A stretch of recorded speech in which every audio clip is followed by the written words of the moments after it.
السلام علیکم ورحمۃ اللہ تعالی وبرکاتہ۔ پیارے ناظرین، آپ تمامی حضرات کا Islamic education of DRM channel میں خیر مقدم ہے۔ آج ہم بات کرنے والے ہیں معراج شریف کے بارے میں، اور ہم بیان کریں گے معراج شریف کے مختصر واقعات کو۔ تو چلیے ہم جانتے ہیں کہ معراج شریف کب ہوا اور کیسے ہوا۔ اگر آپ نے اب تک ہمارے چینل کو سبسکرائب نہیں کیا ہے تو برائے کرم ہمارے اس چینل کو سبسکرائب کریں۔ تو چلیے بلا تاخیر ویڈیو کو شروع کرتے ہیں۔ واقعہ معراج اعلان نبوت کے 10ویں سال اور مدینہ منورہ ہجرت سے 3 سال قبل مکہ مکرمہ میں مشہور قول کے مطابق رجب کی 27ویں رات کو پیش آیا۔ اس رات جبریل علیہ السلام آپ صلی اللہ تعالیٰ علیہ وآلہ وسلم کے پاس آئے۔ آپ کا سینہ اقدس چاک کر کے زمزم کے پانی سے دھویا، پھر نہایت برق رفتار سواری پیش کی جس کا نام براق تھا۔ آپ اس پر تشریف فرما ہوئے۔ براق کی رفتار کا یہ عالم تھا کہ جہاں نگاہ جاتی تھی وہاں اس کا قدم پڑتا تھا۔ راستے میں کھجور کے باغات نظر آئے تو جبریل علیہ السلام نے عرض کیا کہ یہاں اتر کر 2 رکعت نفل نماز ادا فرمائیے۔ یہ جگہ آپ کا مقام ہجرت ہے، یعنی یہاں آپ ہجرت فرمانے والے ہیں۔ یہاں سے روانہ ہو کے بیت المقدس اترے۔ وہاں تمام انبیاء کرام علیہم السلام آپ کے منتظر تھے۔ آپ نے نماز پڑھائی اور سارے انبیاء نے آپ کی اقتدا کی۔ یہاں سے آپ پہلے آسمان پر پہنچے اور وہاں کے عجائبات کا ملاحظہ فرمائے۔ پہلے آسمان پر حضرت آدم علیہ السلام نے آپ کا استقبال کیا۔ اسی طرح یکے بعد دیگرے 7ویں آسمان کی سیر فرمائی۔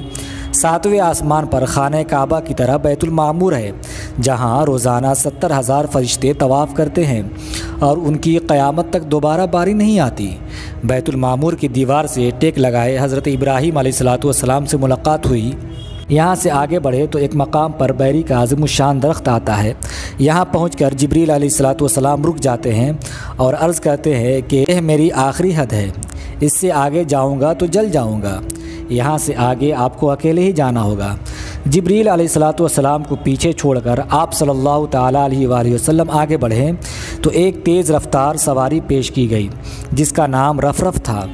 اس پر تشریف فرما ہو کر آپ عرش اعظم تک پہنچے تو اللہ تعالیٰ نے تمام حجابات اٹھا دیے اور آپ نے اللہ تعالیٰ کی زیارت کی۔ اس وقت اللہ اور اس کے رسول کے درمیان جو راز و نیاز ہوئے وہ اللہ اور اس کے رسول ہی بہتر جانتے ہیں۔ شب معراج اللہ تعالیٰ نے 3 تحفے عطا فرمائے۔ پہلا تحفہ سورہ بقرہ کی آخری 3 آیتیں ہیں۔ دوسرا تحفہ یہ دیا گیا ہے کہ امت محمدیہ میں جو شرک نہیں کرے گا وہ ضرور بخشا جائے گا۔ اور تیسرا تحفہ 50 نمازوں کا تھا، جسے آپ نے حضرت موسیٰ علیہ السلام کے کہنے پر اللہ تعالیٰ سے درخواست کر کے کم کروائیں، یہاں تک کہ 5 نمازیں رہ گئیں۔ آسمانوں کی معراج کے موقع پر آپ صلی اللہ تعالیٰ علیہ وآلہ وسلم نے جنت و دوزخ کا مشاہدہ بھی فرمایا اور گناہ گاروں کو مختلف گناہوں کی مختلف سزائیں بھگتتے ہوئے بھی دیکھا۔ معراج سے واپسی پر آپ صلی اللہ تعالیٰ علیہ وآلہ وسلم نے صبح سویرے اس واقعے کا تذکرہ اہل مکہ سے کیا تو مشرکین مکہ نے اس بات کا انکار کر دیا اور آپ سے چند ثبوت مانگے جو آپ نے فراہم کر دیے۔ اس کے باوجود وہ ہٹ دھرمی پر قائم رہیں۔ مسلمان سارے کے سارے ایمان لے آئے اور سب سے پہلے حضرت ابوبکر صدیق رضی اللہ تعالیٰ عنہ نے اس واقعے کی تصدیق کی، جس پر زبان نبوت سے آپ کو صدیق کا لقب عطا ہوا۔